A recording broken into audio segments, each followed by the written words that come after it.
All right, when it comes to holiday gratuities, this is always a touchy one and a difficult one. Deciding who to tip and how much you should tip, it can be overwhelming sometimes. Yeah, and then also, do you give like some of your like service workers that help you out so much, do you give them gifts? Yes, in addition you to the should tip? definitely do that, I think. Yeah, right? I bake a lot of times. You're really better than me. That might help, but in today's Consumer Watch, Jen Sullivan has tips on who to tip or gift this holiday season.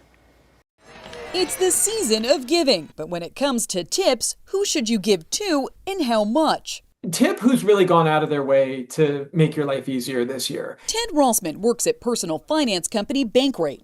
They recently conducted a survey about holiday tipping and found 56% of U.S. adults say they usually give bigger tips when they receive better service.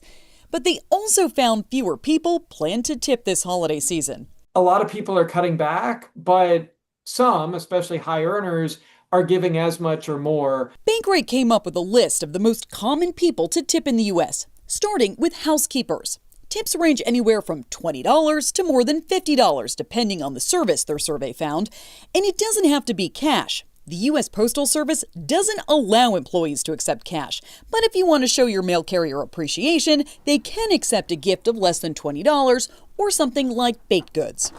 The more you interact with someone, Rossman says, the more you should tip, like a childcare provider or housekeeper. Whatever you normally pay them for a weekly service, you might consider doubling that one at the end of the year. When you're setting your holiday budget, Rossman says it's important to factor in tipping because it can add up fast. Make a list of who is most important and figure out how much you can afford to give.